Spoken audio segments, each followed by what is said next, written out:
Qu'est-ce qui est décadent et qui convient quand même aux enfants? La réponse dans quelques secondes.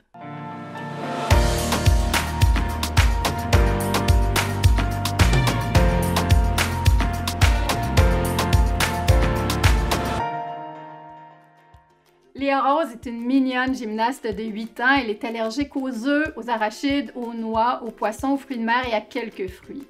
Léa Rose traverse une période un peu plus difficile actuellement où la nourriture est plus source d'angoisse que de plaisir. Alors, pour m'aider à relever ce défi et faire pour Léa Rose une recette 100% bonheur, j'ai fait appel à Sylvia Baudry. Sylvia, bonjour. Bonjour Marie-Josée. Alors, Sylvia est l'auteure du blog Manger du bon manger. C'est une spécialiste de l'alimentation végétalienne. Sylvia, aujourd'hui, on va préparer une de tes recettes les plus populaires. Oui, en fait, c'est un double chocolat décadent, un super biscuit qu'on va concocter pour Léa Rose. Vraiment moelleux, savoureux. Donc, on va remplacer les œufs par des graines de chia. On va également remplacer le lait de vache par un lait végétal et on va substituer le beurre par de l'huile de coco. Ça va être délicieux. Je suis certaine. Allons-y.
Sylvia, dans cette recette, tu as utilisé de la boisson de riz. On pourrait utiliser une autre sorte de boisson végétale? N'importe quelle autre boisson végétale va faire pour cette recette-là. Donc, lait de soya, amandes, ça peut être boisson de coco, ça peut être à l'avoine également. Il n'y a pas vraiment là, de limite à ce moment-là. Ça dépend juste de... Des allergies voilà. Des goûts de chacun. Oui. Absolument.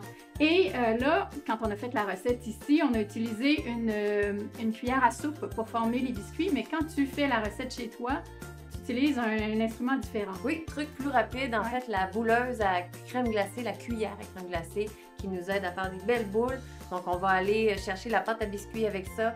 Ça nous fait des portions égales, c'est rapide, c'est propre, ça fonctionne bien. Si on ne veut pas utiliser le gros format à la maison, il y a différents formats qui se vendent sur le marché aussi pour avoir des plus petites quantités.